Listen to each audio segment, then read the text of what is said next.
First thing on the agenda is pledge of allegiance. To the flag of the United States of America and to the republic which stands one nation under God, indivisible, with liberty and justice for all.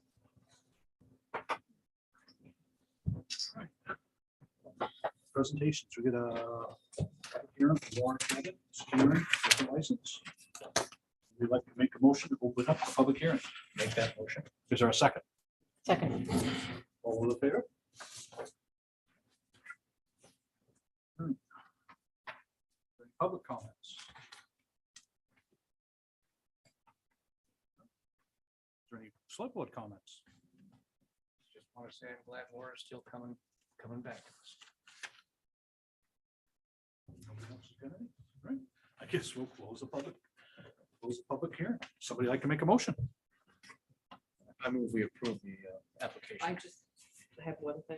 Oh, no, you're good. There's nothing from the police department. I move that we approve the application. Is there a second? Second. More discussion? Would somebody like to act on that?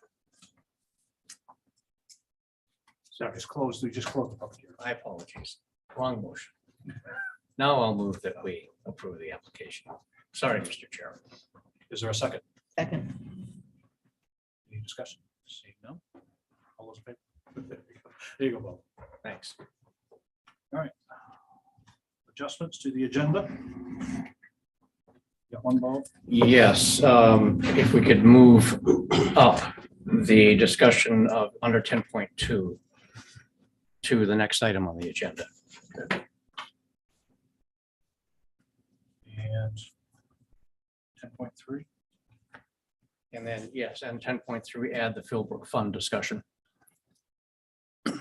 That's the move. Yep. Is there a second? Second. Discussion? None, all those in favor? All right, guess we'll hear from Mr. Booker.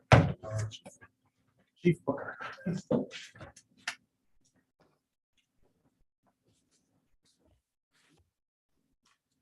Sounds like you guys got the quotes for the two ambulances, right? The two quotes from PVC and Sugarloaf Rescue Vehicles. Okay. So basically, we're here to discuss one of our units, 92 by radio number, is aging. It's a 2014 Chevy Type 3 ambulance, and it's going to be replacing. With that said, the reason why it's coming up tonight, since we're not due for an ambulance until 2024, is that their lead times are significant. If we ordered one today, we wouldn't see it until February 2024 at the earliest. So in the meanwhile, that truck continues to age. It's got 172,000 miles on it as of today. And it's quite frankly, it's going to start kind of nickel and diming us when it comes to little things. Like recently we put an ABS pump in it to the tune of a couple $1,000s, so on and so forth. So I think it's probably important to at least have the discussion about ordering one sooner rather than later so that we can be ready for that replacement in 2024 and not be behind the 8 ball. If we order it in 2024 with the lead times like they are now, we might not see an ambulance until 2026 or 2027, which then puts us way behind the replacement of the other rig. So, Because we're due in 2024 and 2026. so to keep us on par for replacement ambulances, quite frankly, when we get the ambulance in 2024, we may have to turn around and have a conversation again about replacing the next truck for 2026. So I know this is kind of different than what we've done in the past, but I think it's something to certainly discuss about ordering it sooner rather than later. So these two quotes are pretty reasonable considering. I mean, the thing about it is we're going to stick with the diesel motor just based on the fact that we're kind of rural. We're not urban. So our transport times are long. The trucks idle a lot, specifically in the winter. So to keep the maintenance and that sort of thing down, I would certainly recommend keeping a diesel engine. And now we can't buy a van chassis that's diesel. they're all gas. So the two quotes you have in front of you are on Dodge Ram 5500 four-wheel drive chassis. And that's kind of the going industry standard now for ambulance purchases. They're a type 1 ambulance is what they call them. So they're both Dodges.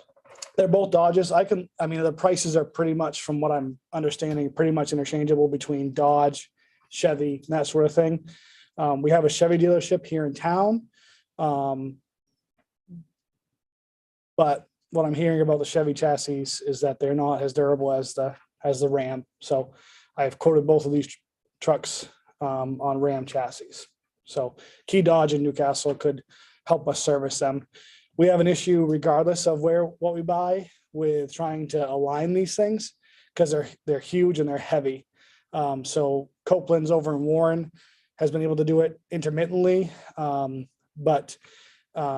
So that'll be a challenge moving forward, just trying to figure out where to get them aligned and that sort of thing so that they don't chew up on tires. But I think the Ram chassis are pretty durable. CLC owns two of them.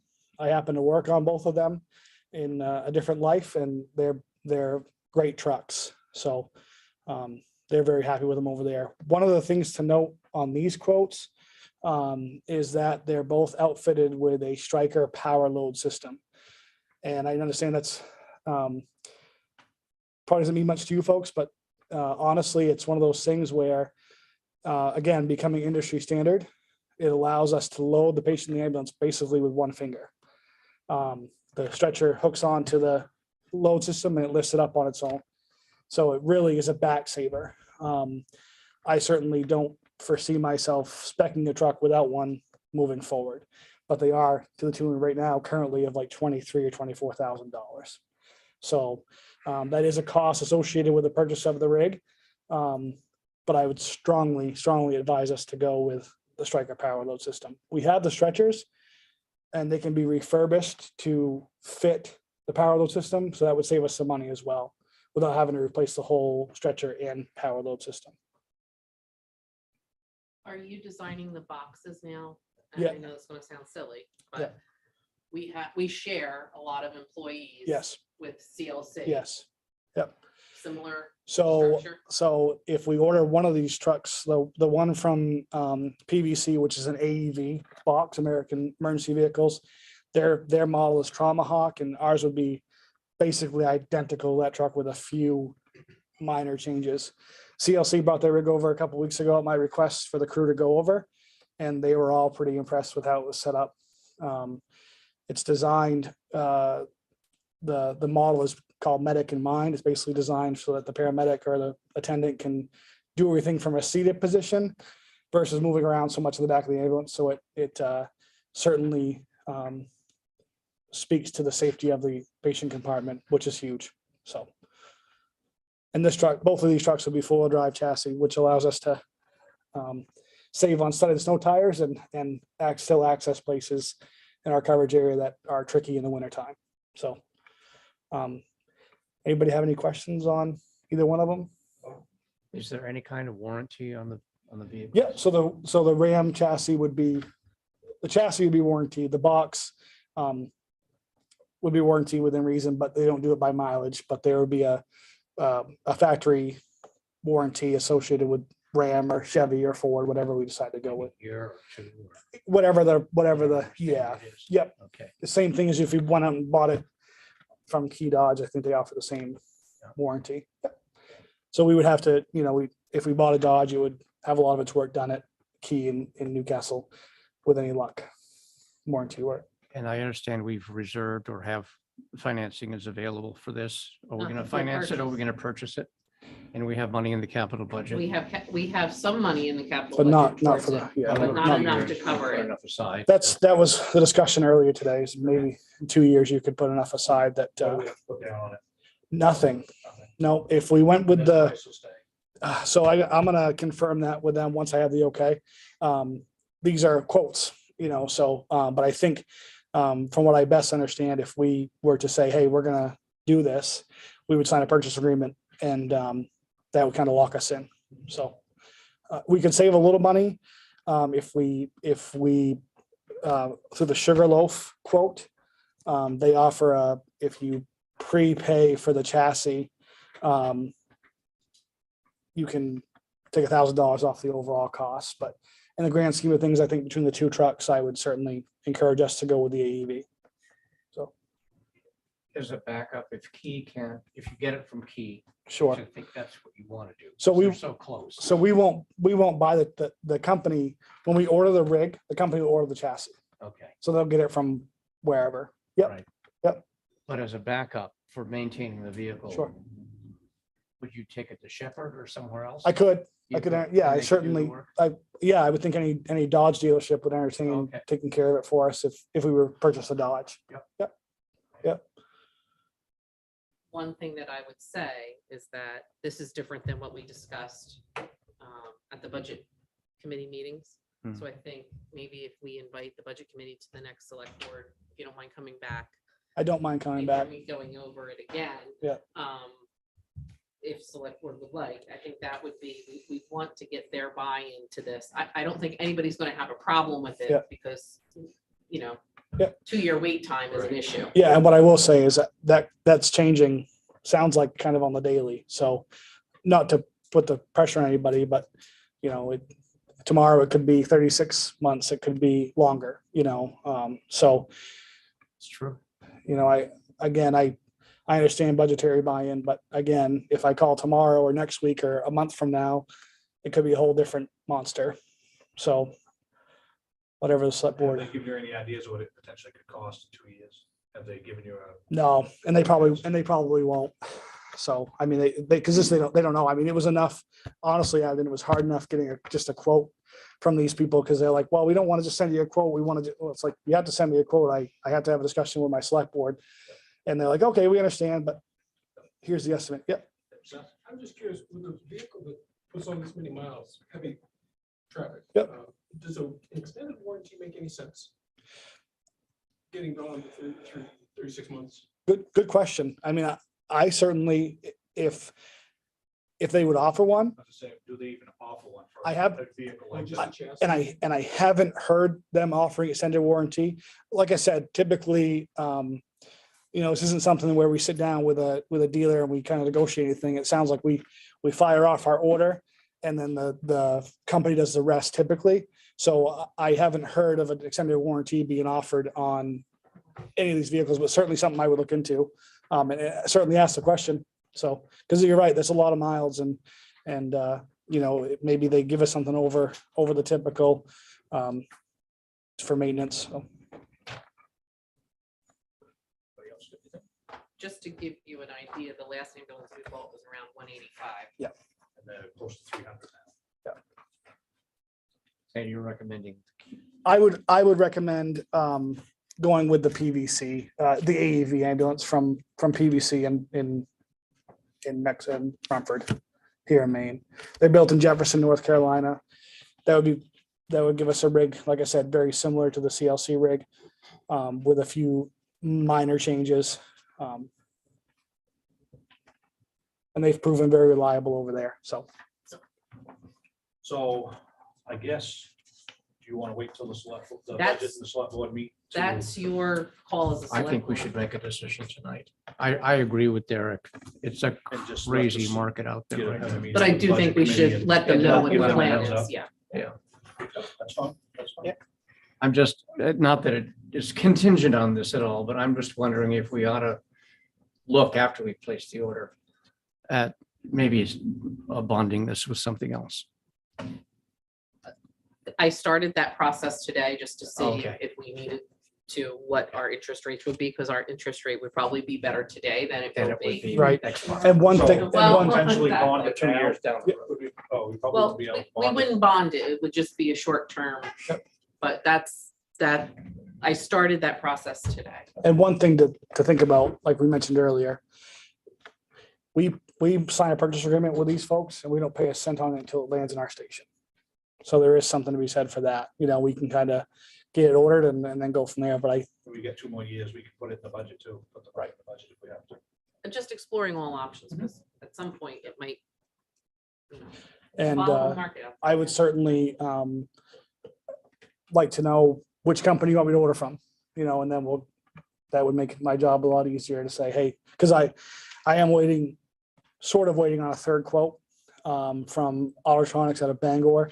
They sell Demers ambulances and Braun ambulances, and Braun ambulances have become kind of the Cadillac, if you will, of ambulances. And he wouldn't tell me who he sold it to, but they sold one just recently for about $405,000.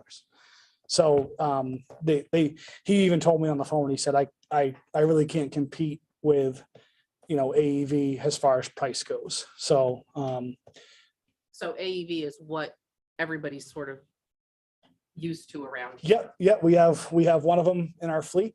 Right. And right now, and it's a good truck. It's been reliable and Like I said, some of the people that work here work at CLC. Yep. and it'd be yep. mirrored to- Yeah, so absolutely. There would be any confusions, any mess ups. We no confusions. We could set it up the same way. CLC is a direct mutual aid company that we work with on a regular basis. And there is something to be said for hopping on a truck and kind of knowing where everything is, especially when it's critical, Yeah. high acuity level call. Absolutely.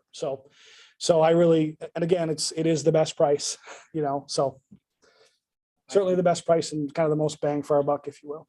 I move we go with AEV and authorize our town manager and our EMS chief to work it out.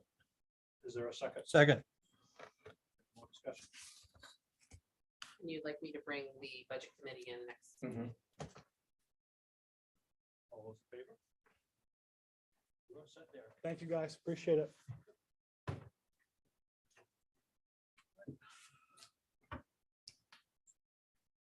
Citizens' comments. Don't fight over it.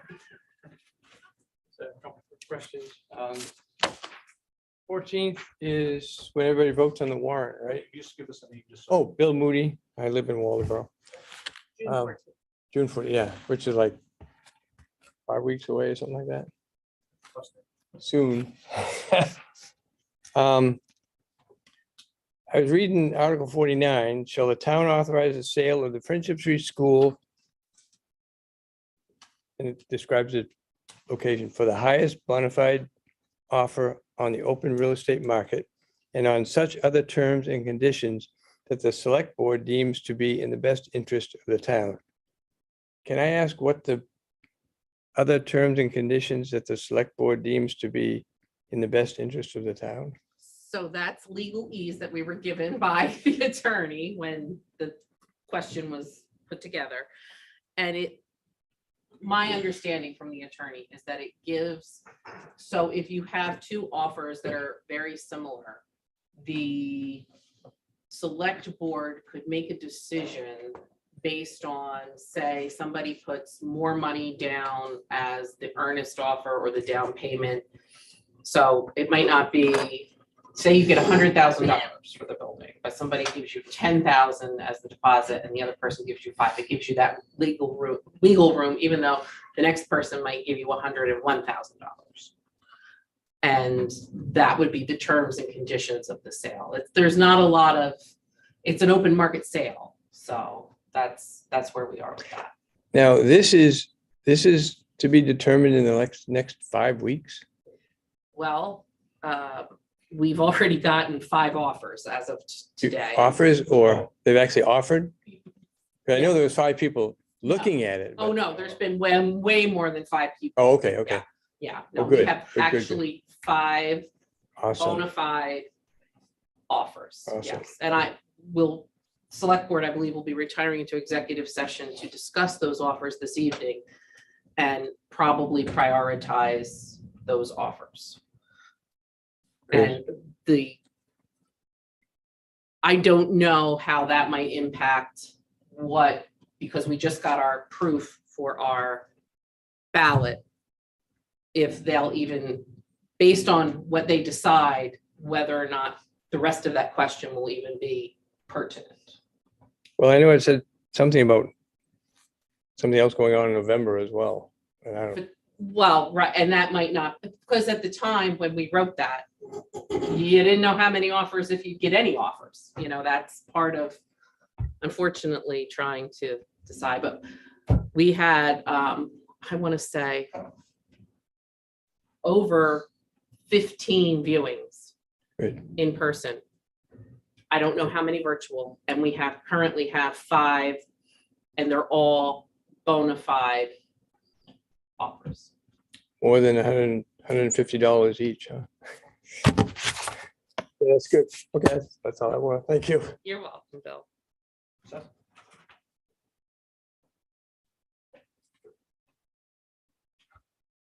Seth Hall, resident. Just an announcement and a couple of questions.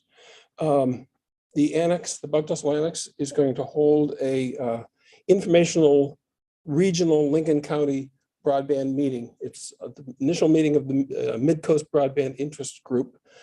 We're inviting all select board members and broadband committees, which I think we don't have anymore, to come. It's going to be just an open discussion, particularly talking about these new things called broadband utility districts that the state enabled towns to use, I think 2 or 3 years ago, such that towns could get together and have cooperative agreements and leverage the funding and get larger vendors in to compete for adding fiber service, pretty much. That's what it amounts to.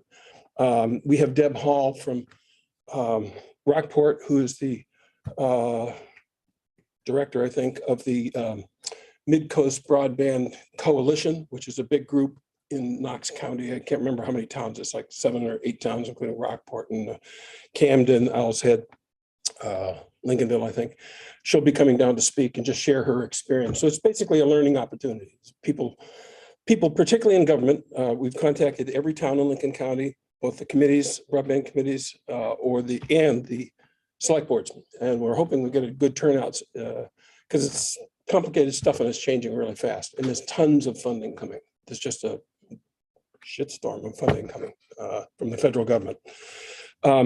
Second, I've had occasion recently to review videos, and I noticed that the video quality, and in particular the gain of the microphones, seems to be substantially degraded. I don't know what's going on there. And in particular, you can't hear any audience comments at all, and often you can't hear Bob in this end of the table. So you might want to have somebody like Ruben, who knows this stuff cold, look at it or something, just because people do look at the videos. And third, lastly, I'm curious, I haven't heard an announcement of a candidates night. We used to have those regularly every election. Last year, I think the town chose not to do that. Don't know why. Is there one scheduled or being discussed? So no plans on the part of the town to do that for this It was I election? think never. It was in the past, it was the newspaper, it was not. It was No, I know. Yeah. No, we haven't heard from the newspaper that I know Okay, of. Not that I'm aware of. okay. It was none of the towns doing. I it know. to start. Resurrected We just held it here. like 8 years ago. So I guess if the newspaper wishes to. then- Their editor's just changing. I don't know if everybody knows that. She's just precipitously left. So. Yeah, Ray, what's her name? Yes, new editor for their 9 months. So they may be in disarray, that's why we haven't That's had what one. she said. Yeah, that's what sort of what I'm asking. Right. All right. No other citizens' comments? Select board comments? If someone else would go ahead, I've got some I'd like to make, but I want to read from my notes. Okay, Colonel? The only thing I have is the cleanup that we had a week or so ago. The high school folks jumped in and helped out. There were some clam diggers and some snow crawlers that were involved. A lot of trash picked up. Yep. There's a plethora out there. Yep. And so we're hoping to develop, well, it's Justin really, develop a relationship with the young people at the high school so that we get more help. There was quite a turnout. Yeah, it was about a dozen. Yep. That's all I There am. was more than a dozen. It's about right. Of students. Oh, just the students. Oh. Was that Yeah. the Friday Okay. morning I said one? that was, Yes. Yeah. I said that, yeah, there Yeah. was more than just a dozen. Right, With claim diggers. right. The snowmobile club turned out, which was awesome. Shout out to them, I guess. Yeah. Yeah, Uh, they've been participate. helping. They've been Absolutely. doing a good job. 100%. Yeah, they're good. Jan? those kids, some of those kids had school Friday Mhm. too. So, but I talked to one and got him in touch with someone. He digs clams and wanted to do it for his hours. Well, I have just a few things, just things that are going on in town that might be of interest to folks.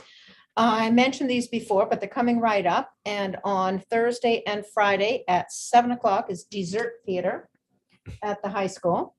You get to watch a play. It's Clue, like the game Clue, and they're always fun. They're funny.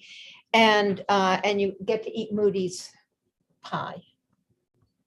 You know, that's always good. The other thing, they did have to move because there are a lot of things going on. They moved the Empty Bowl dinner to next Wednesday, the 18th, and that's from 5:30 to 6:30. I've already seen some of the bowls. They're just beautiful. You pay $10, you get this lovely bowl, and you can fill it with all kinds of homemade foods. And they even have a washing station, so you try one thing, wash your bowl, go try something else, and eat as much as you want. That's a lot of fun, and it's very popular. It's first come, first served, and the proceeds go to food pantries in the area.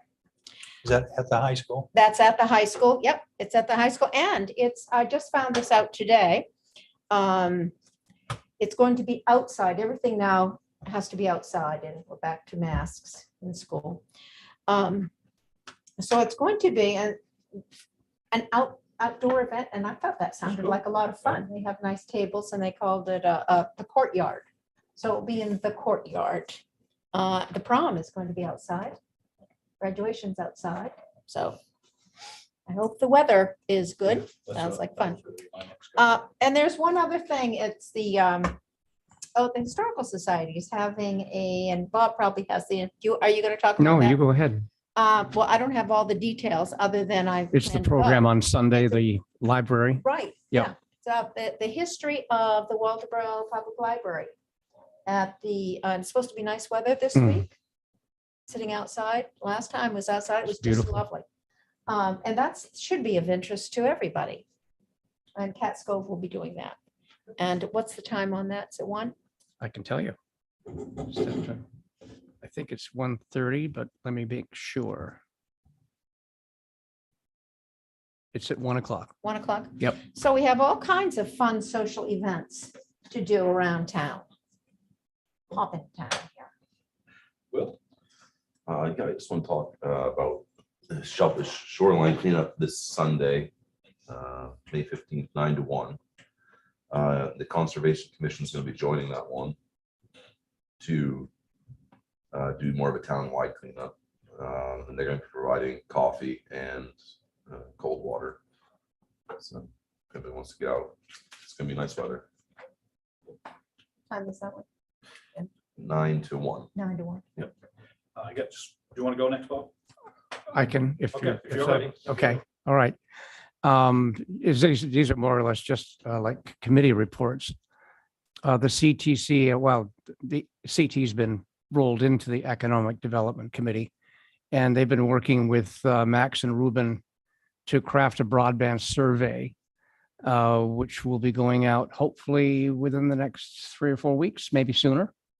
And I encourage everybody to participate. We're trying to get a feel for quality now that most of the town is served in one form or another. And that is a precursor to applying for a planning grant to be able to up the ante here in Waldeboro. The Hofstas House is reportedly not on its last legs. It can be retrieved. We have to make a decision at some point about whether or not just to keep it going by plugging a hole in the roof and shoring up some of the entryways so that it no longer is damaged by water, and then figure out what we want to do with it. At one point, that house was occupied. To my knowledge, it is not, even though it's part of the covenant that runs with the deed on the property, the restrictive covenant. The house itself is not affected by the plume that runs behind it toward the water. So there might be more to retrieve from that structure than meets the eye. And also the committee is working on, the Sylvania Development Committee is working on a trail that would run through that property. to give people more options for hiking on the weekends and during the week. And then Max and I have been looking at charging stations. They're expensive. The payback is long. But we need to start thinking seriously about level 2 and possibly DC stations in Waldoboro, because the tide is coming. People are going to be needing them more frequently and more often as electric vehicles hit the road. It's inevitable. So those are my comments. I just got a couple. We put our upwellers in the river a week or so ago. Last Friday, we took and filled one of those upwellers with clams. And hopefully this week we'll put up the clams in the second float, which one's up by Hobson's Point, and the other one's down off just north of Sampson's Cove, Thomas's Hill. So hopefully people are seeing sea clams everywhere. So whether it's from the upweller we put out there last year or not, typically we usually have to have a really cold winter and ice up before we see massive sets of seed, and we didn't have one last year, and we're still seeing seed. So fingers crossed that was a success. Like I said, like said last year, it's never been done before. So hopefully it is a success. Abden, are there issues with green crab still? And Not as bad in the Potomac yeah, as there is southern towns. Southern towns are seeing the green crabs coming back. So, but the goal with this is to just flood the water column with as much seed as possible, and the predators can't get them all. mhm. That's the hope, so. Safety in numbers.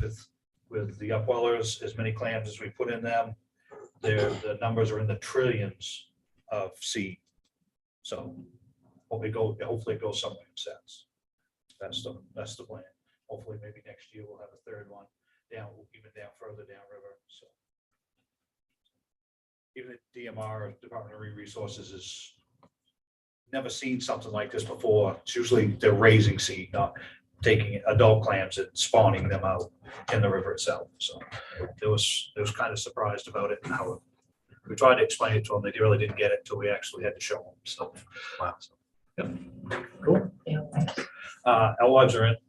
Yeah, but did you want to make an announcement? We have signs. We have, yes, we ordered signs a couple weeks ago, 3 weeks ago. A couple months ago, they're at the Maybe Public that's- Works Department. Yes. They'll be put up. Yes, we need to have them put up. The Alewives are all the way to the falls up on Elm Street. So they're going up over into the river. So they're hot and heavy right now. So, And nobody can harvest. and nobody can harvest. It's even recreational, you cannot. It is a closed river. So we didn't get our fish counter in time. It was ordered, but they said a 3 to 4 month delay in getting it. So there's not going to be a manual count. I talked to Larry Reed this morning. He was going to try to get a hold of DMR. They have one up there that they could potentially borrow, and he was going to try to get a hold of him and see what we could do with that. But he'll still do the scale samples and everything. The scale necessary. samples will be done. Yep, cool. He's going to start doing that process right off. The scale samples. So which we have to have, I think, at least 100 every year. So to age the fish. That's all I have. Town manager's report. I reached out to the town of Friendship. As you know, we continue to meet with them regarding the EMS billing. A meeting is scheduled with their select board in Friendship on Monday evening at 6 o'clock. I didn't know if you wanted to send just 2 representatives or if you would all like to attend. In the past, it's been Abden and Bob that have gone down to represent the interest of the town. It would be Abden, it could be Abden, Bob, myself, Derek, and I believe our medical director, Dr. Lee. So I don't know if you all want to come, you're all invited, but I at least would need 2 of you.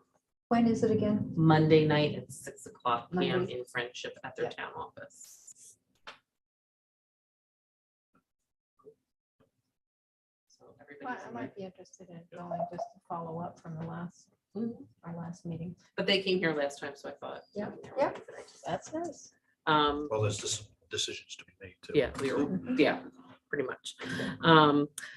Also, if you'll recall, a while back, we talked about fire EMS statistics gathering study, preliminary investigation findings into what the future of EMS and fire services may look like in the town of Waldeboro. We have some initial findings back from Kyle, who did a lot of the research, and I have to say, I'm impressed with what he was able to gather, good information. I was looking for at least 2 volunteers from the select board who might want to sit in on that. They would be, because of how the scheduling is in EMS, it would be nice if they could be daytime meetings. That way I'm not bringing people back in at night. So I didn't know if I could maybe have 2 volunteers from the committee, from the select board, to sit down with the department heads, myself, and go over some of the data findings. I'm happy to. Colonel? Do you have a date, Julie, or a suggested time? I think that if we could do either, I'm gonna say like 10 o'clock, or after 3 o'clock, in like the 3 to 5 range works really well, I think, for at least the fire chief. Would that be this week? It could be next week. Okay, because next week is okay at the beginning of the week for me, but later in the week I've I'll got. send something out to Okay. everybody and get there, but I do believe at 3 to 5 would be, we either have to do early in the morning or later in the afternoon, Got it. so. But daytime is better. Well, you have your 2 victims. I don't think it'll be that, I don't think it'll be that horrible at all. I think it'll be actually very interesting. Yep. And then, of course, once we go through this, it'll all be presented as, to the full select board, the public. But it's part of what we started, last year. Yeah. That's all I have. Somebody like to make a motion to approve the consent calendar? I move that we approve this consent calendar. Is there a second? Second. Any discussion? Can I read a Yeah, letter? I was gonna ask if sure, Julie would absolutely. read that letter.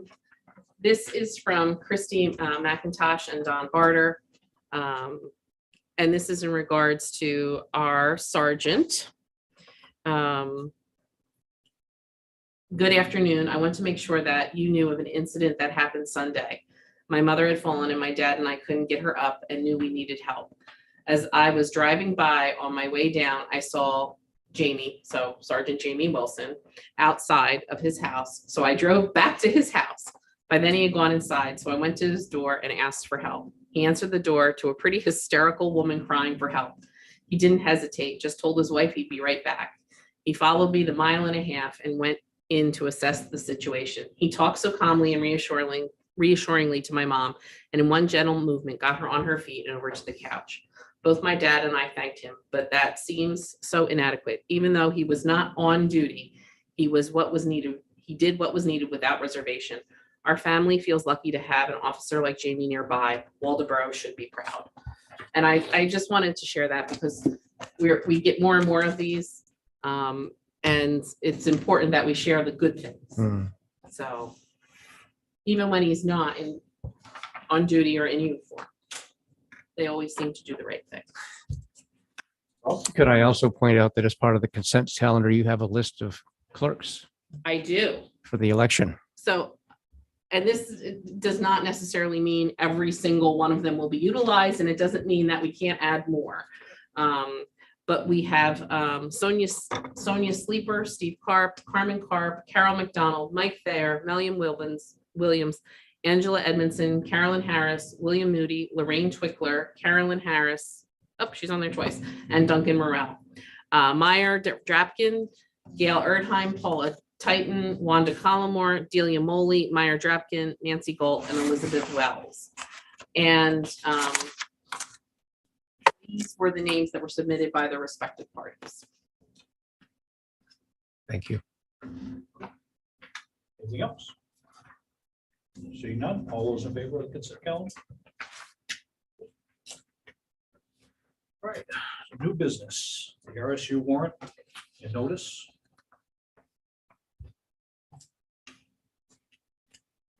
Madam Clerk. Center, please. Just received this yesterday.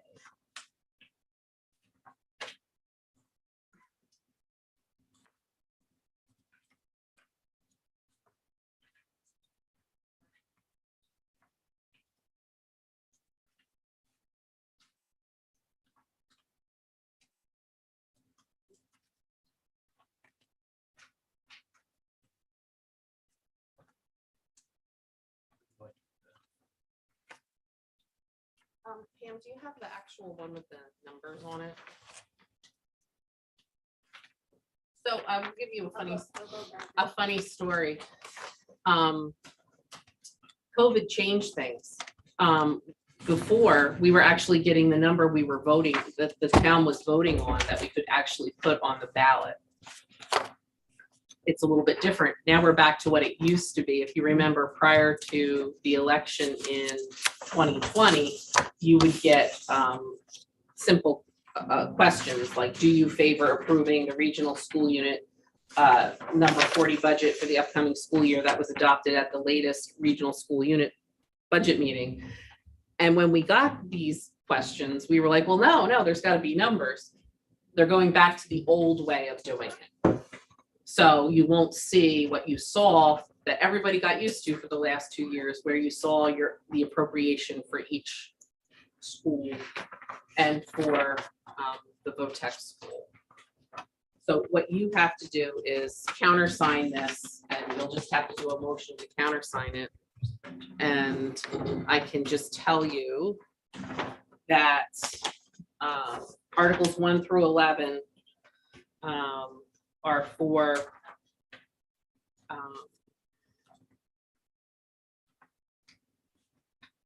authorized expenditures in cost center categories.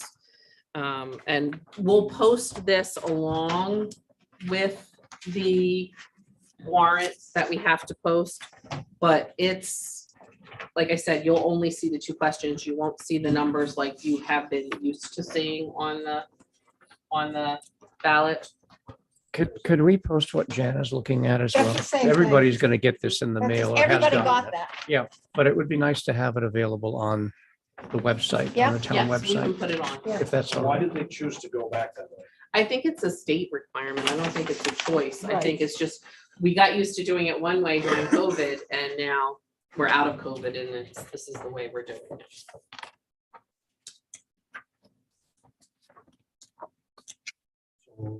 it sounds to me it's just go to 25 then.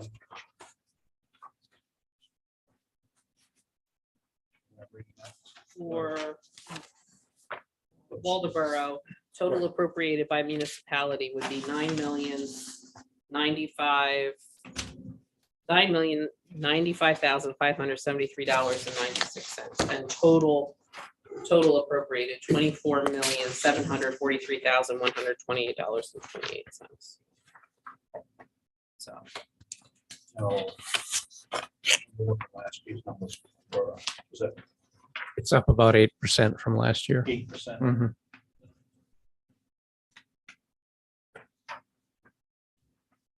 For Waldeboro.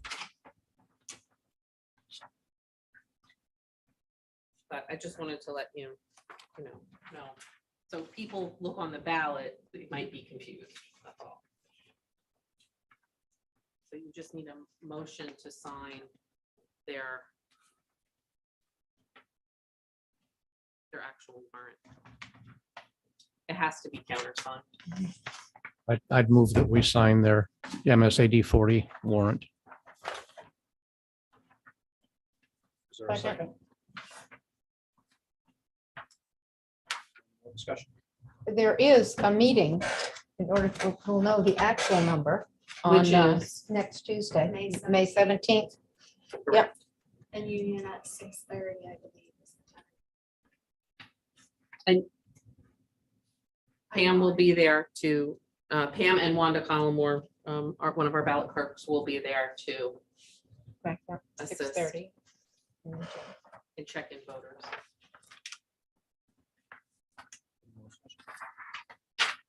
No? All those in favor?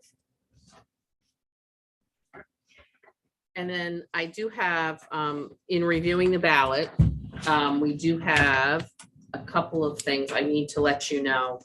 One is Article 28, and this is good news. And that's under other financing use articles. Shall the town raise and appropriate the sum of 292,604 and transfer such funds to the transfer station fund to fund Waldeboro's share of the transfer station budget? That number was reduced from 295,520. Just when we were doing all the budget checks, that number actually lowered. So we wanted to make that adjustment. And also to 292,604 from 295,520. But that also affects Article 34, which talks about the increase in the property tax levy limit. And that takes that from 213,824 down to $210,908. So that's been corrected. I also wanted to let you know that since the last time that we talked about the shellfish ordinance,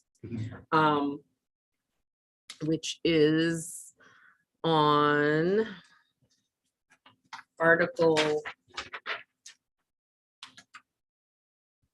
37, Article 37. When it talks about people who are harvesting illegally, if you'll recall, the question was, could we go 3 years or could we go 10 years?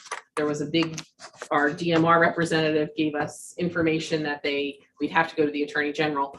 The head of the DMR, Pat Kelleher, addressed this today and said that we set that the town sets that, not the Attorney General's office. So if we wanted to go to the 10-year, we absolutely could. I got an impassioned plea from Glenn Melvin to make sure that the ordinance now includes the 10-year penalty versus the 3-year penalty, that you wouldn't be eligible for a license if you're caught illegally harvesting shellfish in the town of Waldeboro. You could not apply for a license until 10 years, which is what the Shellfish Committee had originally requested of the select board. And part of that is conservation activity too, because it opens up, if you're harvesting illegally, you're probably not paying attention to what areas are closed. The conservation areas, well, from a closed standpoint from bacteria, but also from a conservation standpoint. And we are really trying to, the Shellfish Committee is really trying to make sure that this fishery lasts for a long time. So they would ask that you would reinstate that 10-year versus the 3-year. It's not technically on the warrant, but it is something you'd have to take action on to reinstate that 10-year to 3-year. So if you could do that in a motion tonight, I can make that adjustment. Would you like a motion now to take care of it? So you don't. That would be good. Would somebody like to make that motion? I'd make it to make sure it's a 10-year suspension. Is there a second? I'll second. Oh. Yeah, and I'd add, I think they're fully justified in doing that because of all the money they're putting into the river. And to have someone come along and vandalize And the that's fruits of their efforts just isn't right. And that's part of the upwell is that's all harvester money. It's Yeah. all from conservation. Not from time, taxes. Conservation money, license fee money, it's their money. So guys are getting to the point where they want to protect their interest. Mhm. It used to be that guys didn't care, whatever, somebody's digging illegally, digging in the areas, conservation areas. Guys starting to care because they're actually stealing from you. And guys are actually getting that. And it's a sustainability issue. Yep. And it's a health issue. They don't know where the closures are. It becomes a health issue. Yep. And as the Shellfish Committee builds the brand of the Madomic clam, you don't want that infiltrating into what you're trying to promote. So, and the only other issue I had, Is it any more discussion? oh, sorry, All those in favor? Sorry. that's okay. The only other issue is Article 51, if we wanted to revisit this. and that's the sale of the Friendship Street School. And as you know, back when we did this originally, weeks ago, who knew we would still have the ballot out? But everybody is behind, just like ambulances, so are ballots. Shall the town authorize the sale of Friendship Street School? There was a second part to that question, and that was designed in the event that we did not receive offers on the open market. Obviously, we know we have them in front of us for consideration later on. Do you want to remove the second half of that question? Because it does get, that was the one thing when I did put out the warrant, as you had approved it the last time, got people confused as to how that was working. So do you want to just remove that portion of the question? I'll weigh in, but I'm not going to vote because I have a perceived conflict of interest here. But I think you should remove it. If I recall, that article allowed for the reintroduction of the offer you received under the RFP if you didn't get offers that the town could seriously entertain. And that no longer seems to be the case. And I must say that if it turns out that you don't get offers that you feel comfortable with, the door's always open. So if it's going to be confusing voters to have that in there, I suggest it be taken out, but I will not be voting on this issue. Will it have to go back to the people if perchance on some fluke that? If so, for some reason it doesn't, it would, yes. So say there's no, It falls through. if ever, say every offer were to fall through. Yeah. Yeah, Not I don't think not that. the interest that we've received. No. But I just think that would be a lot clearer for people. I agree. And we have this last opportunity to change it. Is there a motion to do that? I move that we strike The RFP. that, yeah. So of the- what Article 51 would read is, shall the town authorize the sale of Friendship Street School, 129 Friendship Street, map U3, lot 13, for the highest bona fide offer on the open real estate market and on such other terms and conditions that the select board deems to be in the best interest of the town. That would be Is there a second? Any more discussion? Seeing none, all those in favor? One abstention.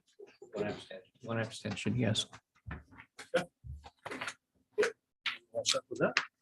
Pam is all set with this, and I just have to say, this is Pam's first town meeting ballot, and there was a lot that changed that's been different, even a different system of how you put it in, and she's done an excellent job. And I just would like to acknowledge all of her hard work, and the rest of the staff in the office improved. Only found a couple little mistakes. Right, That's pretty good. and some were just changes. Yep. We go to 10.3, the Filbert Foundation. Would you like to make that motion, Bob? There's two to make. One is to defer, 2022-8, we're going to defer pending additional steps. And that's the motion I'd make, Yep. is to defer that one. To defer 2022-8. You want to do them separately? Yes, Okay. please. Is there a second? Second. Any discussion? Oh, should be. All those in favor? And on 2022-9, to approve $1,123.32. Is there a second? All those in favor? Those are all set. Let's see. Old business, Stanley Wallace. Would you like to step up front and center?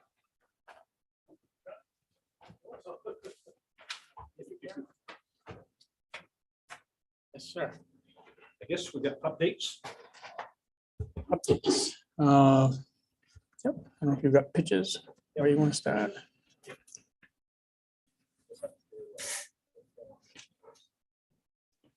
Who's first on your agenda? Aaron Aaron? Brindle. Okay, he's here today. I went there today and took pictures. His truck and trailer was there and he's got stuff to remove still. I don't know if you want him to speak to it. He's had problems with his truck and some other stuff over the last month.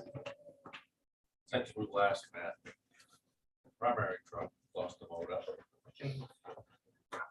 Well, you can also probably just sit over where Stan is, so he's in. I can go ahead. So last time we met, Peterbilt lost the motor, backup truck, 5 trips later, that's down. We dug a Mack truck out of the field, sat there for 7.5 years. I got that back on the road. So here we go again. Cross my fingers, nothing else breaks. Yeah, bad luck.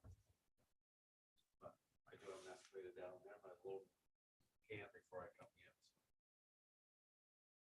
How close are you?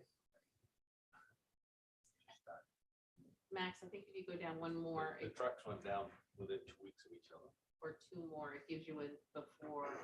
How many trips do you think it, So, 8 trips? yeah. I gotta work that into what I'm actually, what I do every day. So it's not like I can go bang, bang, bang, which I wish I could. But that doesn't work. How long does it take to load for one trip? Well, I'm down there for an hour, got a little 50 John Deere, so it's not quite as fast as the other one that's sitting there, it needs a starter. So ordered that because parts, I guess, are hard to get for everything right now. Hurry up, and wait. So I rented a small one. It works, it's not super fast, but it's doing the job. Mhm. Yeah. Work in progress When did this work start? today. No, I mean, not this piece of it, but when were you first notified that it needed to be? Okay, January that's, 28th, 2021. okay, so we're going into a year and a half. It's a long time. Things happen, COVID, setbacks, breakdowns, I don't know what to say. Process of cleaning it up, it's not hurting anybody, it's not bothering anybody unless you drive out there and look at it. I guess that's the only thing that's gonna bother someone. Can't see it from Route 1, but you can a lot of places. When do you think you'd have it done? Fix myself again. Said I was gonna have it done already. I know, but what's your, Well, my truck stays together. By next town meeting, no, town select board, how's that? 2 weeks? that's 2 weeks. Oh, that's quick. I thought it was a month. No, we Do you need a just month? gave you another month before. Well, I mean, you see what I had to go through, you would. I know you had said at the last meeting you tried to get Gordon to help you. Actually, my trucks were down, he was doing everything, I was trying to fix my other truck. So, yeah, I paid him 30,000 a month, so if you could So you need another month. say, yeah. What's pleasure. Well, I do want to say thank you for coming in and keeping us current. You've been very good about that.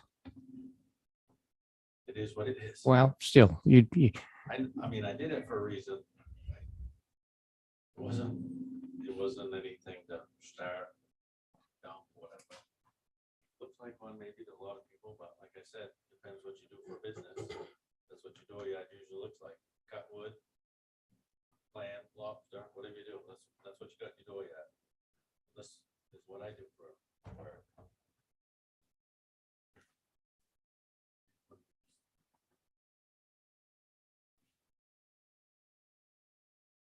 So what's the board's pleasure? Do you have any? Understand. I did talk to him about 3 or 4 weeks ago when his motor went down and he was trying to get another truck on the road. And he explained to me what was happening Spare truck, and that one went down too. You saw me switching trailers with. on Route 1. So he has been in contact with me, tell me what's up. I did take, I was there today and took pictures and his truck was there to be loaded. So I would say if he can give you one more month that, he's probably done with his excuses after a month. All those kids from the high school come out, help clean up. Big shovels, huh?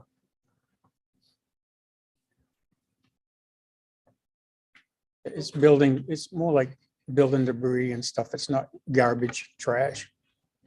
It's mattresses and stuff like that. We had John in here. We Yes. also figured state would call that dump, debris dump. Transfer Transfer station. Right. Yeah, where did it originate from? Is it Waldeboro No. stuff or? No. Quite all for. Yeah, I think that's what they- Right. It wasn't yours personally. It was hauling in material from somewhere else. It was, I'm really hauling it in, I had to get it off the cans two different times, breakdowns, needed the can. We had time to get up to North, walk all that, adds up quick. Yeah, we want to clean that. That's, Oh, it's gonna be, I just, I think my wife wants it. especially if you're hauling it in from somewhere else too. It's been reported, so I mean, I think the biggest thing to me would be, if the town did nothing, then why do we have code enforcement officer? To try to take care of these issues. Anybody could be hauling it, I could be It hauling was it. gonna be taken care of without anybody. Anyway, I was just temporarily putting it there that went on longer than I wanted. Yeah, it's been there for over a year and a half almost. Sometimes that things happen. I've been building my house for 7, so. I know. Actually, more than that, when I got the wreck in 2015, I shut everything down. That's probably all paid for. Well, yeah, You pay for it as you go. well, you rent it now from the town. That's true, that's true. That is very true. So what your recommendation is giving the one more month that he said? Yes. And then what though? I mean, Then we can go down. Well, I'd say at this point, I mean, he was here. he's been here too. Been here and twice that's already. good. That's good. He's, been responsible in that. He was That here in regard. November and then he Yeah. was here April. I think it was April, maybe Yeah, it's March. Yeah. And I mean, it is way out the gravel pit. Nobody can see it. I mean, it's not gonna be there forever. It wasn't supposed to be there this long, But it has been. but it has been. Unless you drive down in there, you won't even see it. I know, but it's sort of law, right? I mean, it's a rule that we yeah, have. well, you set a fine last time and I don't know what you're gonna do about that. So We did. Yeah, I don't mind giving a person a break, but second break, I find bothersome.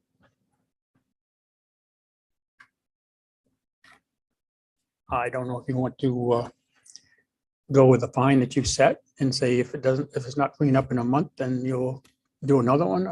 That's, I don't want to keep going on and on. What was the fine that we set? It would have been cleaned up, like I said, my 2 trucks, and 2 motors. Yeah, but that's life. It That's sure a, is. yeah, And but It's not that's, like I forgot about you, ignored you or anything. Yeah. I'm just trying to get it done.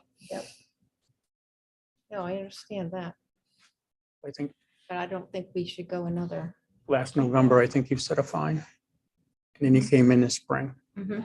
I think it was November 4th or the 11th last year. November 4th, and then he was here again The in fine, April. the fine on November 10th was 2,400 and a daily fine of $100 per day, starting November 24th. That was the original fine. Then we lowered it to $1,000. Or you did, not we. That was if it was done for today. Correct? Yes. Well. Yeah, that was it. Yes, you lowered it to $1,000 last meeting Mhm. if it was done by today, this meeting. So What's the board's pleasure? I'd go with Stan's recommendation. to go With Stan's recommendation. one more month. Yes, Is that a motion? that is the motion. Is there a second? Second. Is that, I'm not talking Yeah. about the fine. I think the fine should stay in place. And we look at it a month from now and see where we are. okay, so if there's nothing done within a month, then We want it We talk- completed in a month. yes, completed in a month. And then we talk about additional fines if it's not. That's my feeling.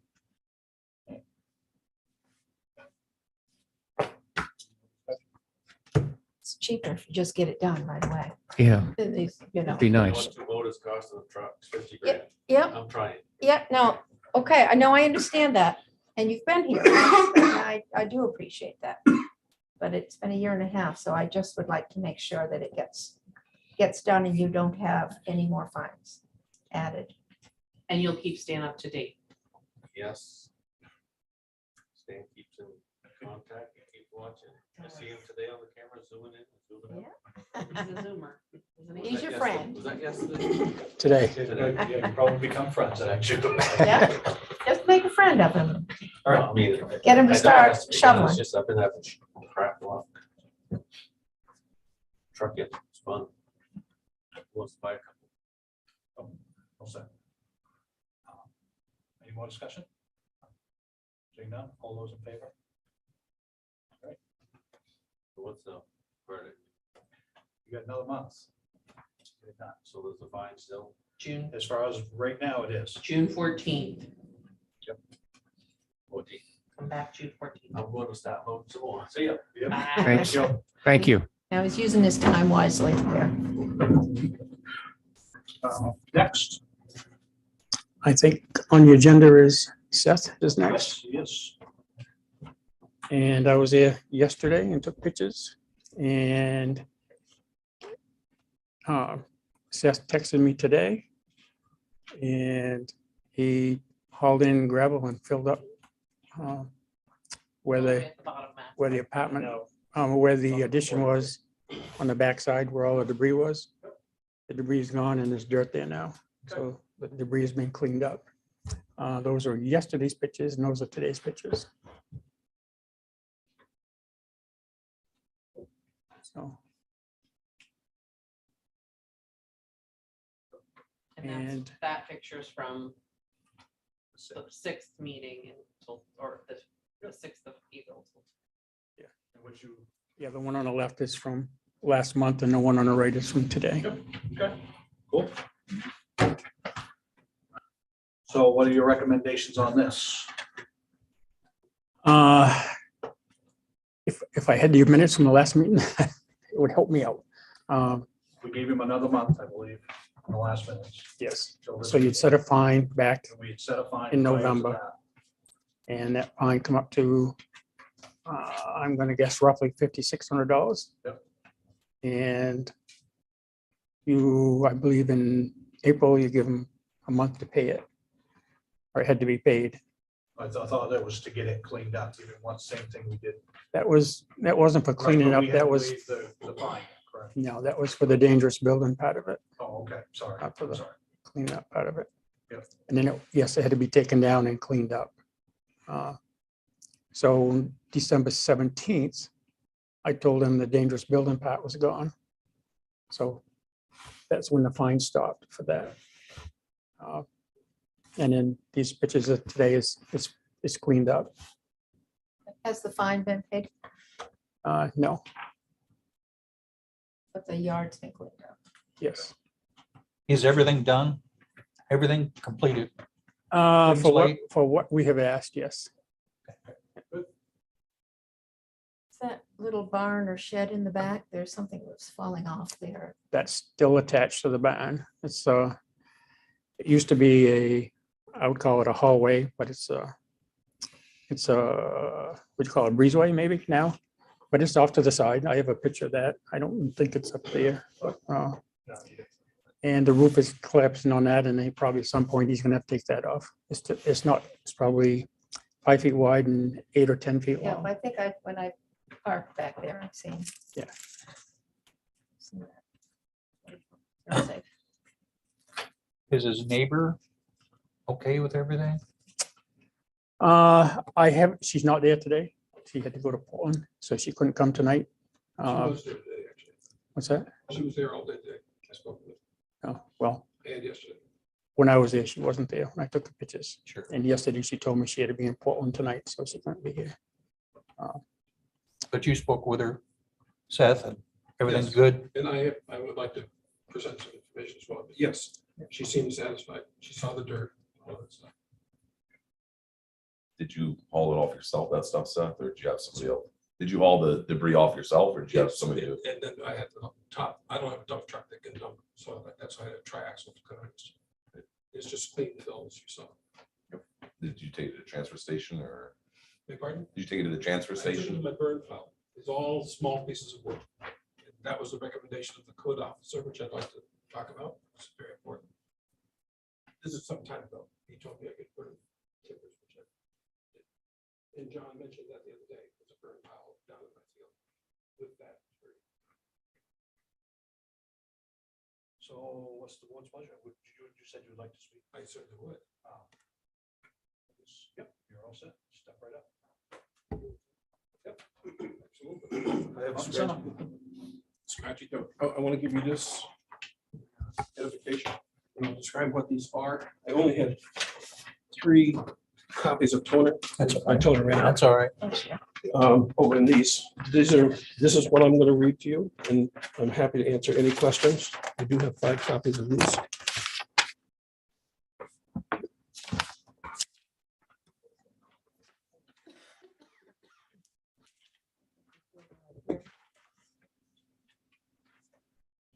So I would like to address a number of things. I mentioned earlier during citizens' comments that I noticed the video and the sound quality was pretty different than it has been and difficult for viewers to view. And the reason I noticed that is I wanted to make sure that I viewed the April 12th meeting, which I was not able to make. Stan has mentioned that I was going to, and I let him know I couldn't. And I think it's important that based on some of the comments, which I found extremely disturbing by the board during the end of that meeting, the discussion about this property. As many of you know, I have a grandchild. He was kidnapped and taken to Algeria when he was 3 years old. He still there. His mother just got hold of him for visits 2 weeks ago. On April 12th, I was talking to the Deputy Secretary of State and our legal team to prepare for a conversation with the ambassador and the president of Algeria, which took place. We think that's why the government finally produced the child last 2 weeks ago. To state, not to imply, that I'm cavalier about these meetings is just very disrespectful, and I don't care much for it. Some of the comments were really obnoxious. And now I'd like to read this.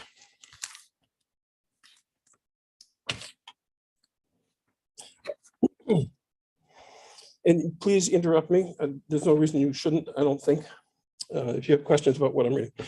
I believe that the fundamental issue here with 970 Main Street over the years is one of understanding of timeline of events, and that the removal of the L in the rear of the building was a 2-step process as approved by the CEO, Stan Wells.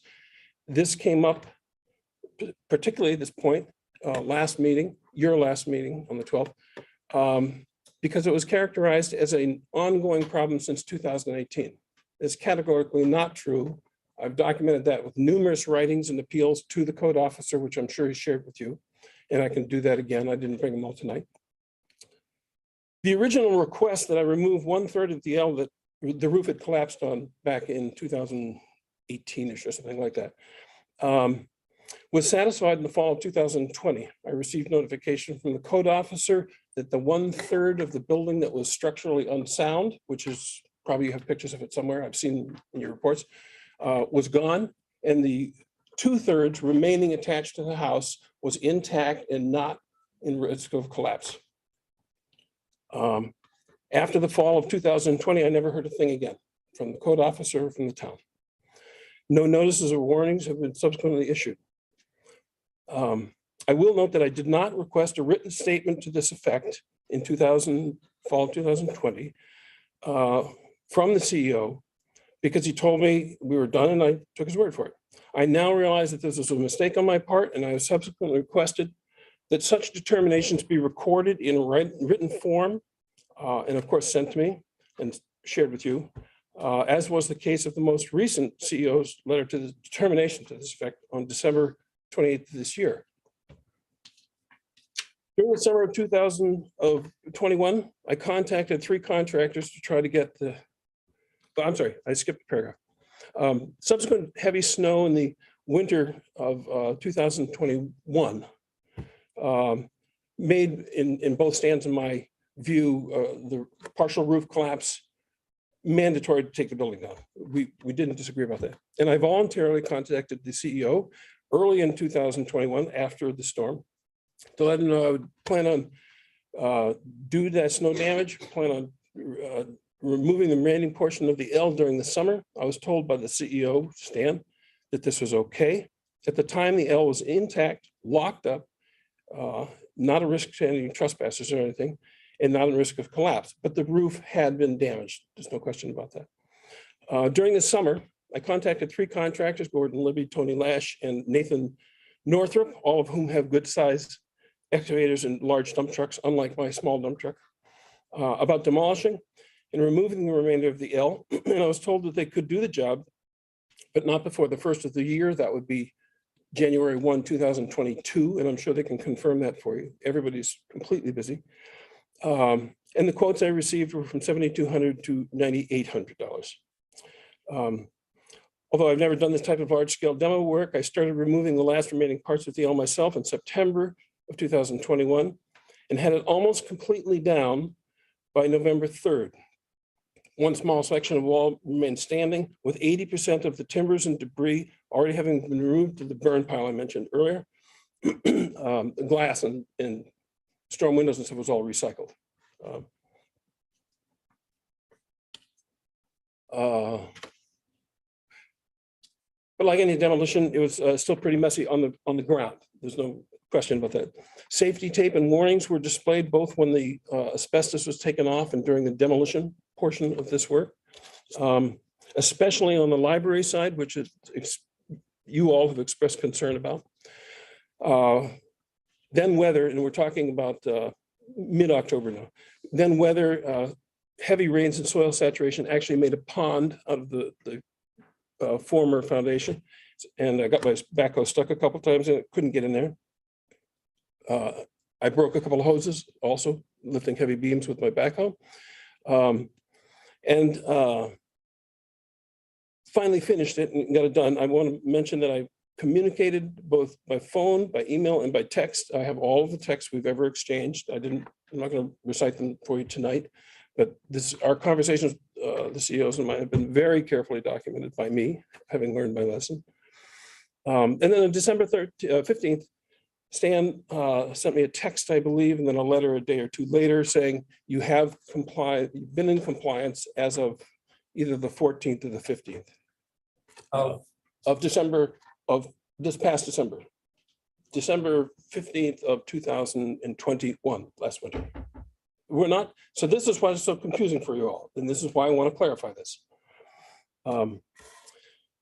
After that letter was received by me, noting subsequently with 2 letters that there was a fine, not related to compliance, but that there was a fine, a pending fine. No further communication took place until I received another letter on the 7th about the fine. Nothing about compliance, nothing about debris in the ground, nothing about any kind of problem with the work I did, and was told I was done doing by the code enforcement officer in writing by December 15th. If you look at the 2 pictures, the first page of the pictures are, I think, important. And I would appreciate it if you would look at them.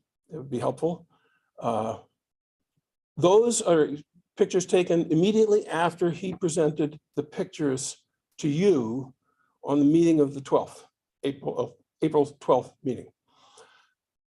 They're taken from the parking lot driveway of the library and from the upper ground front step vantage point of my neighbor, both of whom were cited as complaining because they could see a mess. I think if you look at the pictures, that first page is not possible to see what was shown to you in photographs. And the reason is very simple. And you can see it in the photographs that Stan offered you. He stood at the corner of the foundation hole and looked down. None of that small debris was visible from Main Street, from the library, of any place. There's no second floor in the library, you couldn't see it, or from my neighbor's driveway. It's just not visible. And that's the proof.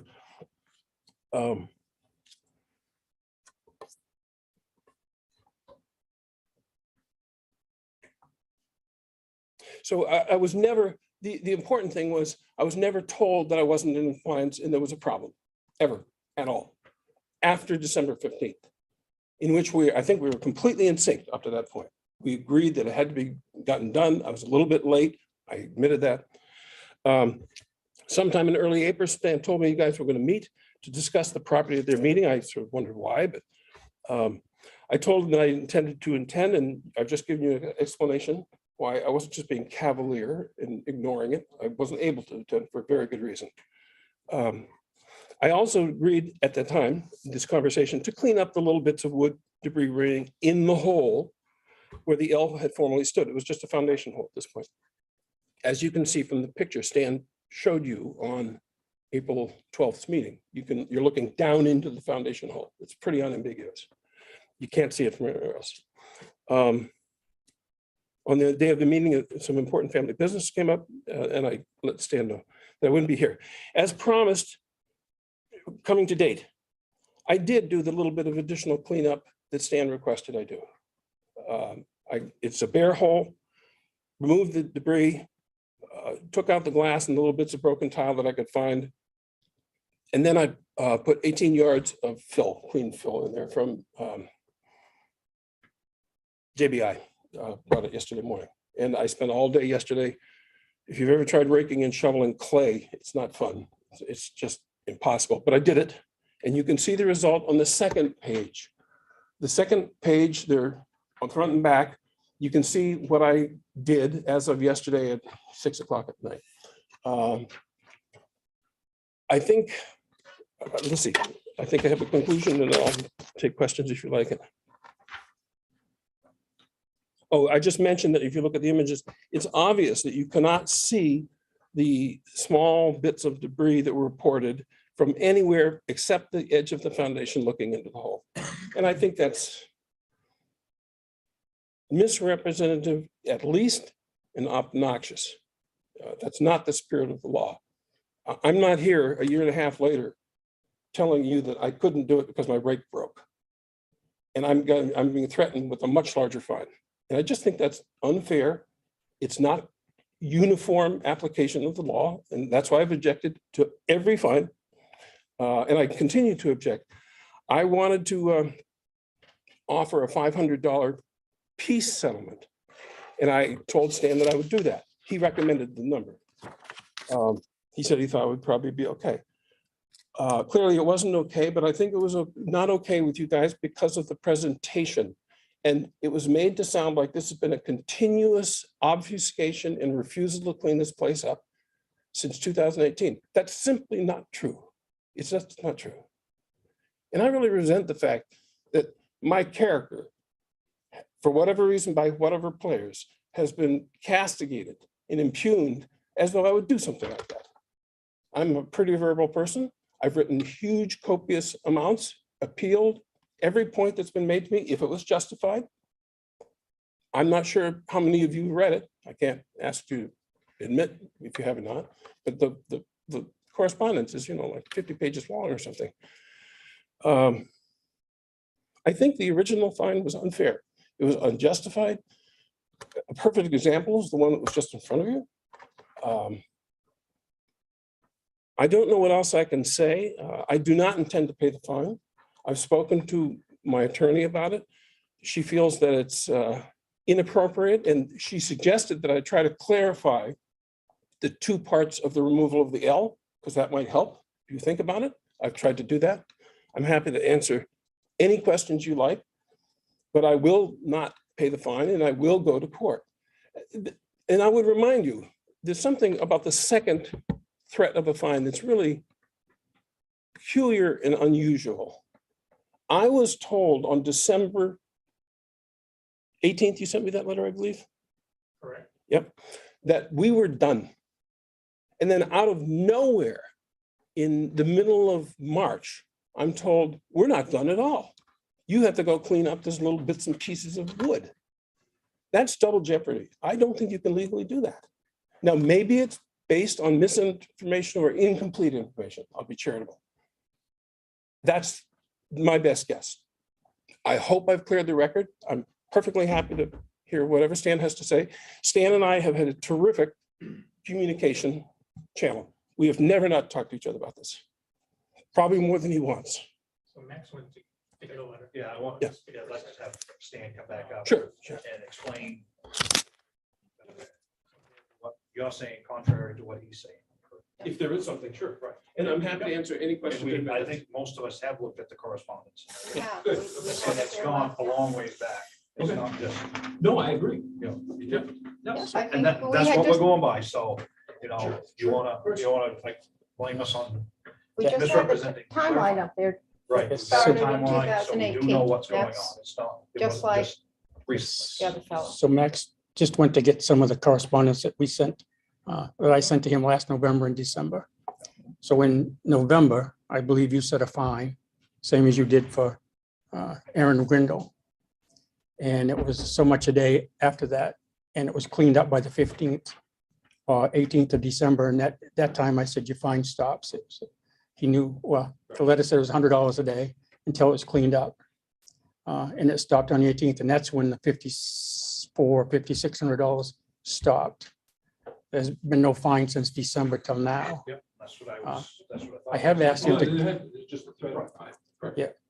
so the reason we brought him in April was because he hadn't paid it yet, the fine. So I sent another letter to remind him that he had to pay because it was a fine. I did receive those letters. Yeah, okay. And I did ask him to clean it up because the neighbor asked me to have him clean up what was on the ground. Says she looks at it every time she drove in. I asked him to do it and he did do it. But the fine goes back to last fall. Has nothing to do with So the that's spring. got nothing to do with what you've just done. Not, no, Fine. the fine itself goes back to last the- fall, not to anything to do with the little pieces of scrap wood and stuff, The dangerous building? even though, yes. Okay. And I asked him to clean that up and he did do that, put the dirt over it and stuff, cleaned out the stuff that was in the cellar hole, cleaned that. But the fine goes back to last fall, I gotcha. Prior to December 15th. yes. So the stuff going forward has nothing to do with what you're saying about your lawyer. It's prior to December No. 15th. I'm talking about the stuff before, last fall. That's right. In my commitment to clean it up, I hope by the end of the summer. As you probably know from Stan's description and from my pictures and his pictures, it was, I was under the impression that he sent me a note on the 3rd, and you guys met on the 10th. By the time the 10th came around, everything you saw in the pictures was cut down and gone. That wasn't presented to you, but it was already gone. There was still debris field on the floor, and that was But you weren't being fined for that. I was being fined for that. No. No. No, prior to December, you was not fined between December 15th and now. You have not. No. This was, I know, Prior to, I'm talking about the last fall fine that he's talking about from November 4th, November 3rd forward until December 15th, which by Stan's calculations and your approval is $5,400, I believe, something like that, a very large number. Notwithstanding that every minute of the time that I was doing that cleanup beyond, even before I received the letter, the threatening letter on the 10th, half, the entire building was gone by then. It was just a debris field that I worked completely alone, did nothing else for 2 months, other than take all that stuff out, notwithstanding the weather. And Stan is aware, I'll tell you, I'm sure, that the cellar hole filled up with water, couldn't get in there, you know. I really did make a best effort to do what I said I would do. so when was the building actually done? The building was down and done. I think Stan may agree with this. The building was down and done. The last wall he mentioned that he showed you a picture of was gone by the 10th. It was on the ground. 10th of, November. November of last year, 3 days, 7 days after the November 3rd letter. Because the rest of it was already gone in September. so when did this fine start, Stan? You have to ask Stan. Stan, That's what I'm asking. I gave Stan the letters and everything. he When needed did the actual fine to go. start? Waldeboro Selectmen at the November 9th meeting. Can I read the whole letter? Step right up. Absolutely, we'll clear this up. I sent him one on the 14th of December and I sent him another one on the 28th of December. 28th of December says, "Dear Seth, this letter is intended to act as an invoice for the fines in reference to 970 Main Street as set by the Waldeboro Selectmen at the November 9th meeting, starting on November 3rd, 2021. In my letter to you on November 10th, after the Selectmen's meeting, your fine was $2,400 plus $100 a day until the property was cleaned of the construction debris. As for a conversation and my observance of the property was cleaned up on December 15th, 2021. The total that you owe the town is $5,400. Please remit the amount within 30 days. So it wasn't done by the 10th of November, is what you're saying. You're saying. No. I fully admit. So it was December 15th, That was the completion date that he signed all off. right, so you did have, right, so December 15th is the correct date that you Yes, signed off on. that he signed. But you started November 3rd, is that? No, that's when the fine started. That's when the fine started. When was the initial letter? Initial letter? Yeah, to, November Yeah. 10th. I believe. So the fine, actually, the fine is correct. Yes. Yes, I will, the computation of the fine, I won't argue with that. Yeah, all right. I'm not disputing the computation. Okay, I understood everything that was said well, about I it. just wanted to get the timeline No, because absolutely. I think, I Yes. just wanted to get the timeline so to make sure the fine was assessed. If it was 10 days less or Right. 5 days less, then the fine could be reduced. no, I'm not disputing that. Okay. I would add that I did respond to, in writing to his November 10th letter as well, saying I think this is unfair. You have that in your records. Yep, I'm sure we have all of that. Right. So, can we have that timeline back up? Is that possible? yeah, Just jumping all the papers here. I did go up before our last meeting. Up to the library, and I looked at, this angle looks good, but the other angle from the library was not at all. Wasn't, I'm and sorry. it hadn't been. I don't understand what you said. use it inside, yeah, outside voice.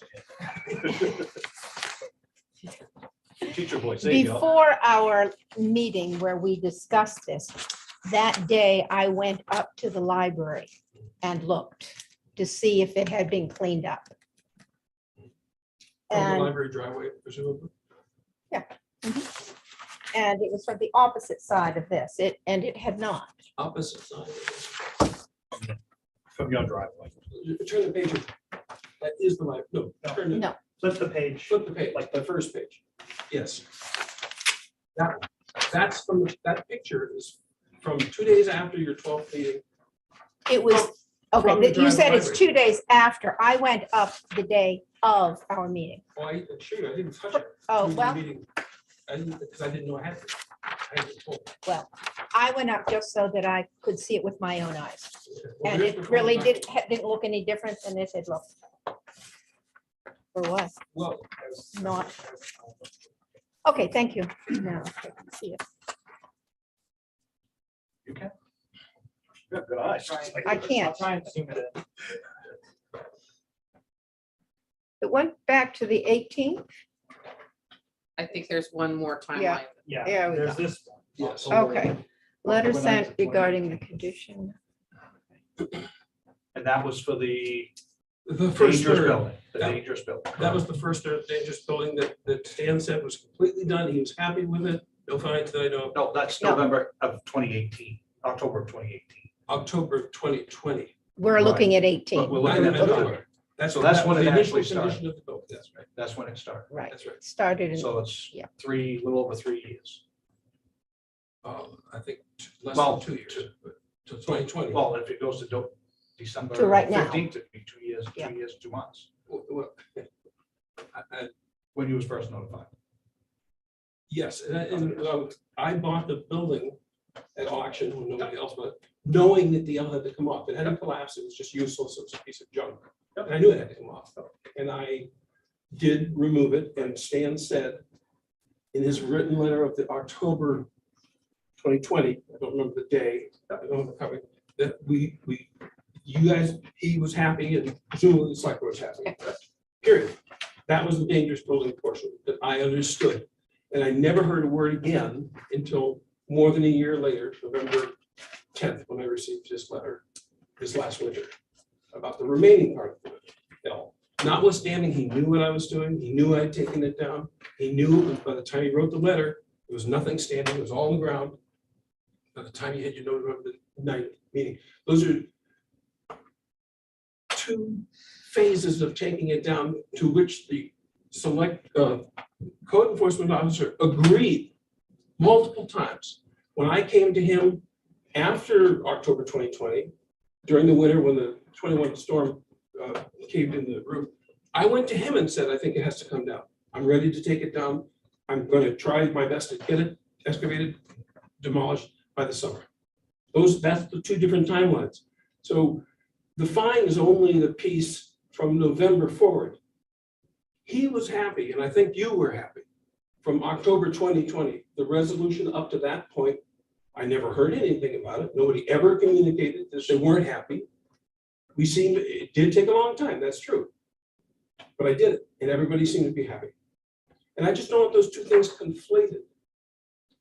There was an agreement from the CEO that the October 2020 finish of the first third, which was a dangerous building, it had literally collapsed, and I'm sure you've seen the pictures. So what you're saying is, back in October of 2020 is when the dangerous building was complete.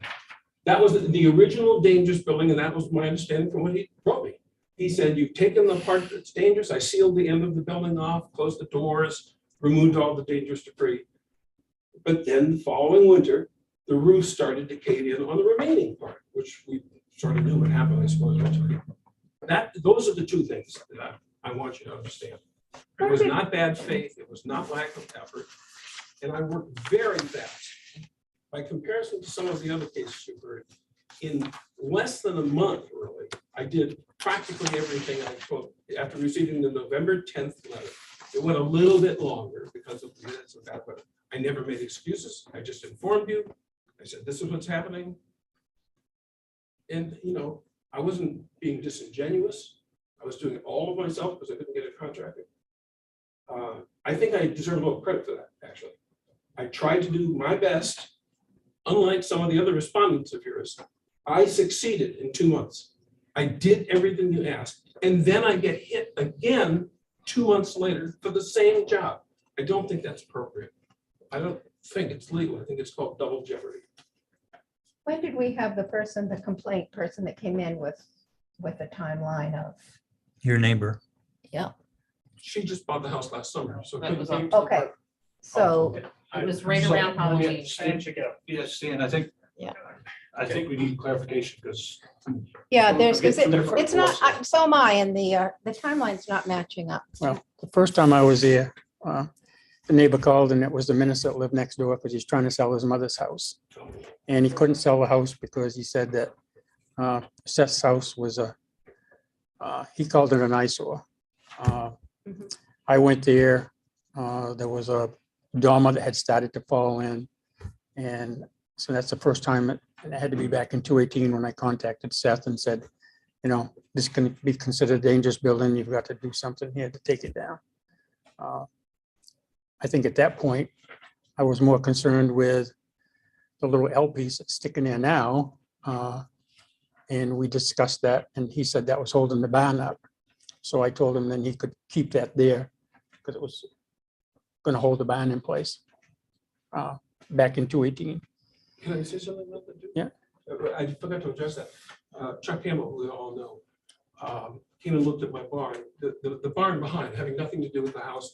is a barn that somebody took the foundation out of, set up on granite and cinder block posts. It's just sitting there in the wind.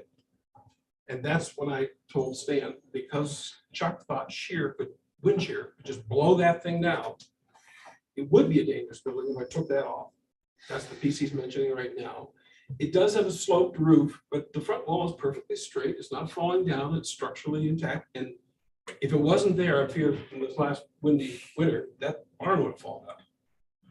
So it's not really, anyway, I'll stop. Well, I guess my question is, the rest of the board can speak up, but was this supposed to be a two-phased? Yeah, that's a good question. Two-phased? I'd say it turned into that. Because the section between, that he took down originally between the barn and the L where you see the Russian fireplace. He took that section down. And then the same year, or the spring and the fall, the roof, I guess it was 21 is when the snow pushed the rest of it in. And I went back to him and said, you got to take this down. Had So we complaints completed the first phase yes, to your satisfaction, correct. So then we had, but the second phase was not completed until, is that what you're, yes, is that how that's the way I take it, is the I think second that's phase. correct. There are Yep. two pieces, yes. Right, the second phase is So what that was was- not completed and we had until concerns from December 15th. patrons of the library at that point. It wasn't the people on the other And that's where side, the it was on the fine was library assessed. side, I think that's correct. because that side had bowed out and started to fall down again. Is anybody else got any other different story than what I'm? The neighbor was here though, right before Halloween. Because that was the concern with Halloween. Yeah. With the children. So And I don't Halloween think the of fine, I don't 21. think the fine, you say it's unjust, but I just, not that I'm saying either way, whatever the board does, whatever the board does. But I think the fine is assessed the way it should have been assessed. It's not assessed on you back, you didn't do something in the first phase, it's assessed because of the second phase. well, Correct, and you said that's the timeline. yes, but in your April 12th meeting, if you might be interested in listening to yourself discuss it, you conflated the two completely and said this Well, is. see, and then that's one thing right there, is that's why I'm breaking it down, that it was two phases, That's which correct. we didn't realize. And I think, Myself. with all due respect to all of you, I think if I had been negligent from 2018 and had not been cooperative and had not got to sign off on the first phase, you'd have every right to fight with it, every right. But that's just not the reality. But it wasn't set up as a first phase, as phases, it turned into that though, right, Stan? Is that what you just said? Yes. Yes. Well, I would ask Stan if he does not remember in October 2020 saying, you've done what I asked you to do. You wrote me a letter saying this. That's the first page completion. First phase. That's pretty unambiguous. That's not a misimpression. I don't, He think wrote it that's- I down. don't think that's in question. Okay, You keep bringing it up, but that's not in question. It's the second phase. That's where the fine was assessed. And sure. so the first phase, you're all good. You're all clear. I'm glad The to hear third it. That's the phase, first I time, would say, because at your meeting on April 12th, it sounded very different. Well, Well, listen to it. like I said, the way it Okay, sounded, we this was clarify all it. one phase. Okay, good. That was my mission tonight, to try to clarify that. And in addition, I just think, given the effort I've put into it, the money I've put into it, it's all been, I'm not a rich person. I tried my damnedest last fall to complete it on schedule. And when I couldn't, I proactively, 2 or 3 times a week sometimes, told Stan what had happened. I broke the dipper stick hose, my outrigger cracked off, whatever it was. Always told him. Complete communication, because that's just what I do. That record doesn't seem to indicate disinterest or cavalierness in terms of not meeting the dates. I mean, I hear many over the years cases that you guys have to deliberate. This one seems pretty clear to me. In 2 months, actually less than that, from November 10th, when I was told to finish it and threatened with the fine, to December 15th. That's only 1 month, actually. Of what year are we? I'm so The confused. We 2021, have so last fall. many. We're only talking about last fall, as I understand it. I don't know. I've looked back, it started at 2018. Well, I think that's a problem. And then, well, it did. That's when the letter went out, right? Isn't that what it Well, just, I for the just read? first piece. There are two separate actions here. There are Well, I'm two just independent- well, they weren't. And then they turned into that. I don't so- think so. I think Well, legally. according to Stan, they were. It turned Well, all into right, that. Yeah. That's fair enough. That's fair enough. I have a documentary So evidence. that's table okay. I can I, take to court. and say, well, I it's, think not. yeah, it's been a while. And I think it's just, this looks good. It's just cleaned up, but it's just, and this is, I think it isn't just. I did that as a favor to my neighbor. As you can see from the, well, before I put that stuff in, you can't see anything anywhere. It's I down was in the there. hole, she can't see it. I could see it. Only if you climb up, literally. I and look into never the hole. climbed up and looked down, but I could look from the library. Sorry, I these think- eyes saw a mess. I don't think. And it was photographs getting lie. a little bit better, but it was still not Sorry. something. Okay. I can't debate that with you. Will, you got something to say? I can see you. Yeah, I think the fines are just. I think it's been going on quite a while. But I also applaud Seth for getting it done finally. And so I don't know if we could maybe half the fine. Meet in the middle. Make a suggestion, but like I said to Seth, it's the second phase that you're being fined for, not the first I phase, understand. nothing prior to I understand. before this. Yes. So that's really, I think that clarified a lot for us, for me as well, because I thought it was all one. Okay. One project. It was clear to me that the fine was from November on last year. Yep. That And that's the way I understand it now. 30-day Are we period. correct, Stan? 35-day period.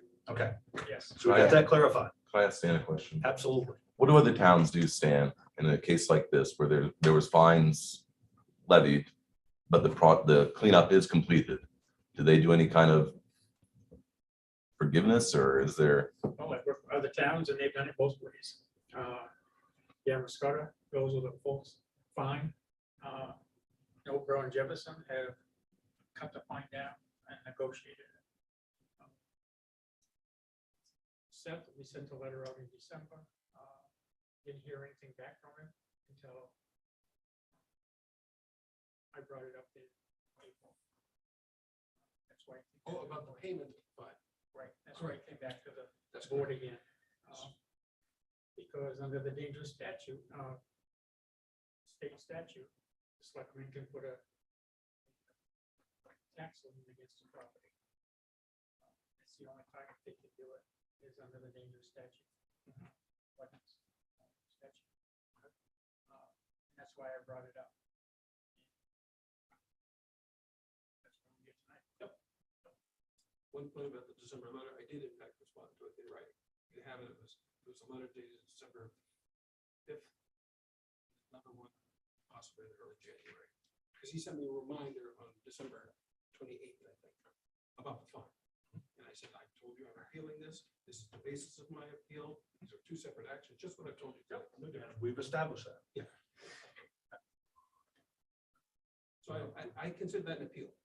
Just, I don't know if I had to say I am appealing. Yep. But I think Stan and I both understood that was my appeal. So what's the board's pleasure?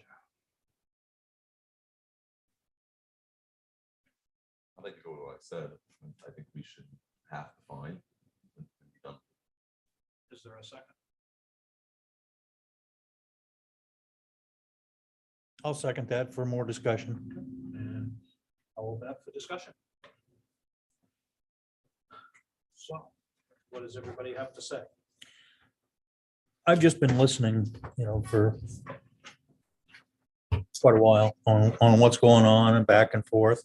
You learn To a me, lot by listening. yeah, to me, this all started back in 2018. Nothing happened for a couple of years. He thumbed his nose at the town.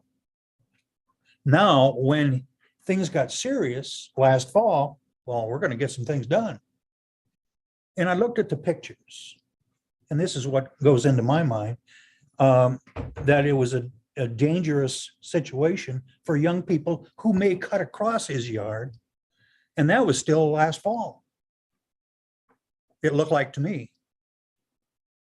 And I don't know about the L and, part of the barn stand, I didn't even look at that. I was just thinking back to these pictures that were, in the backyard and on the side.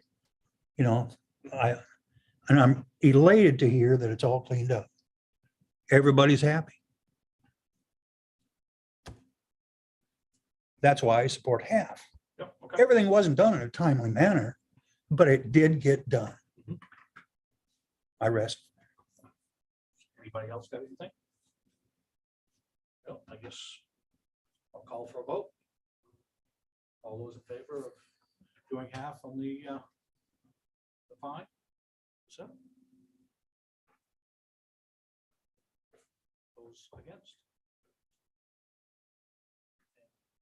You're abstaining, Bob? I am. Okay. That's the result. I'm sorry, I did my best. Yep. Both with the cleanup and with this conversation. Yep. It didn't work, and so we'll see each other in court. That's the plan. Thank you.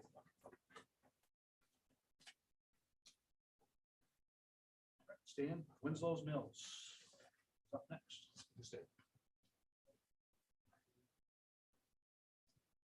Winslow's Mills is 972 Winslow's Mills.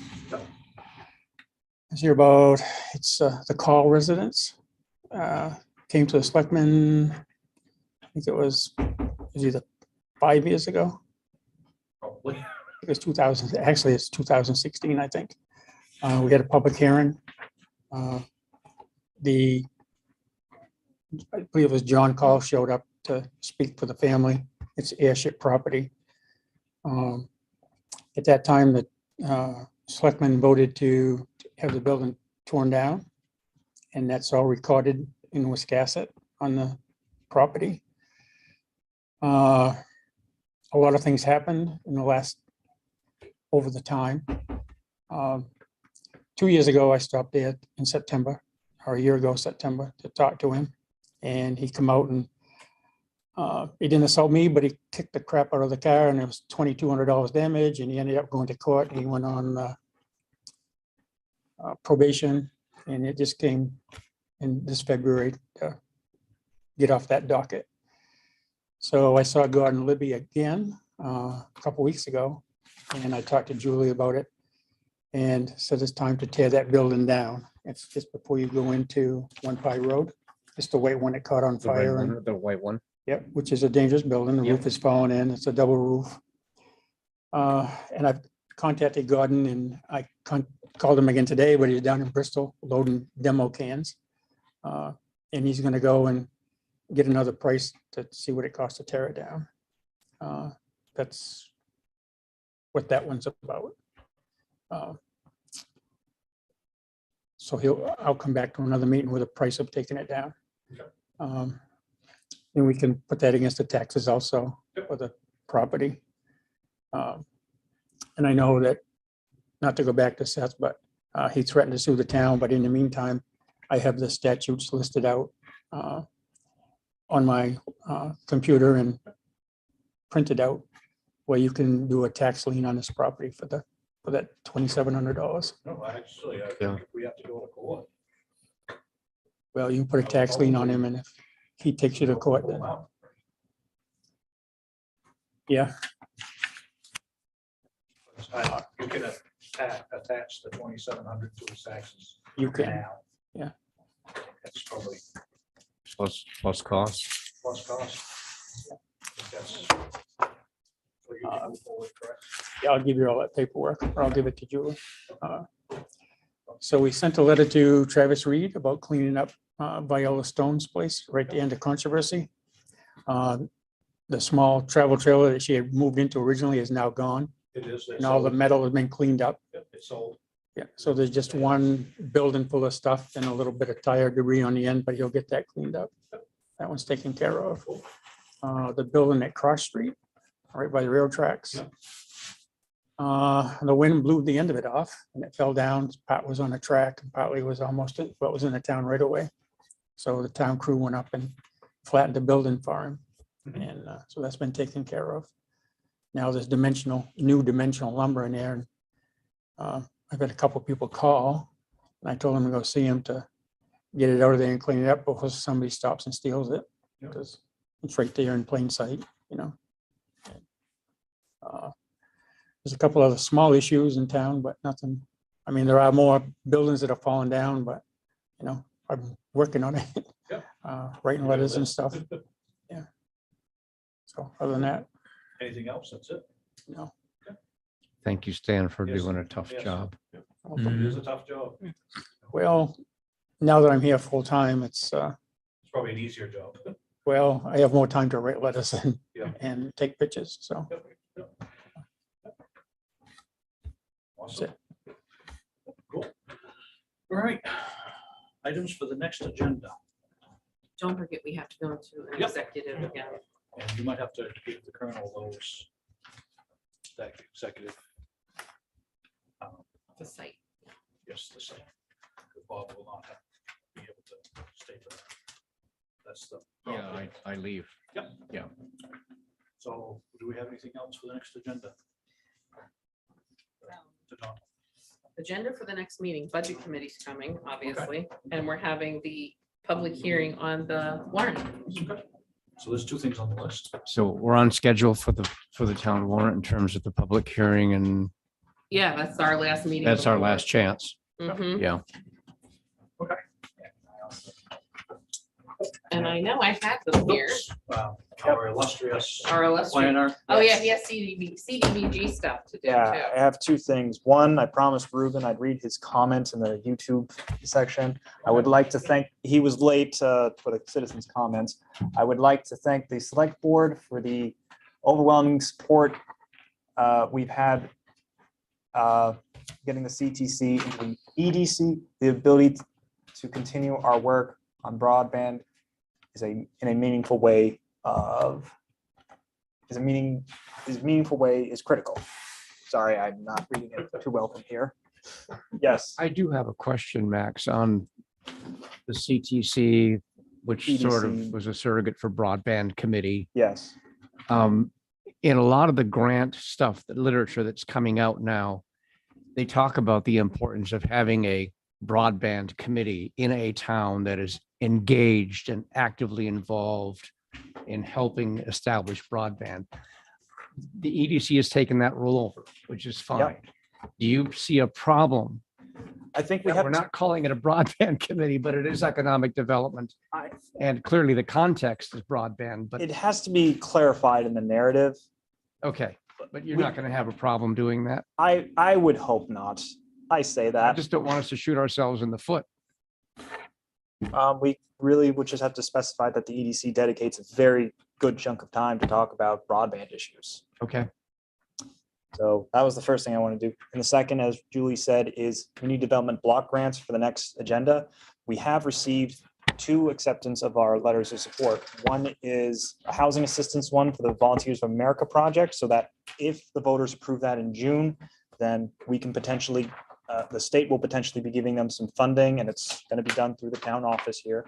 So that's the first public hearing we will have to do. And it has to be done on the 24th because the deadline is we're actually getting an extension so we can do that.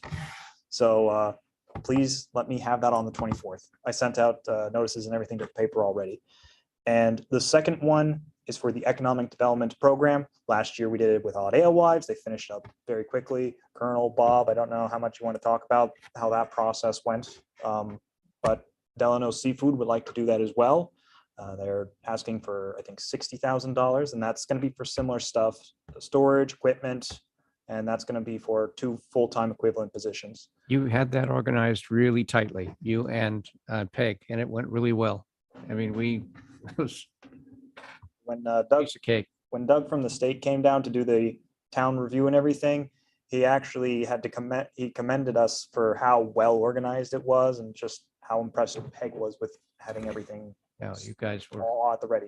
guys were awesome. So those are just the 2 items I'll need on the next public agenda, just their hearings So that's something for the next agenda. for the 24th, yes.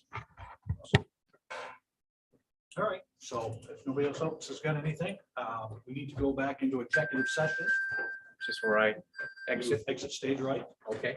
Stage right. or I left? guess, Thank you. I guess the paperwork here for you too, Bob. Oh, okay. I'll take that.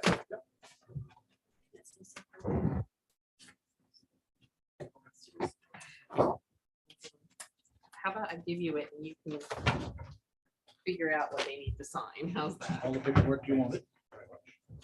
Yep. We're gonna go back to executive session.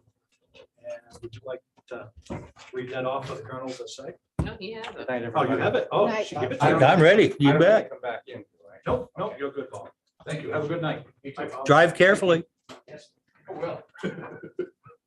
All right, I move that we go into executive session for acquisition of real property or economic development, 1 MRSA 4056C. Is there a second? Second. All those in favor?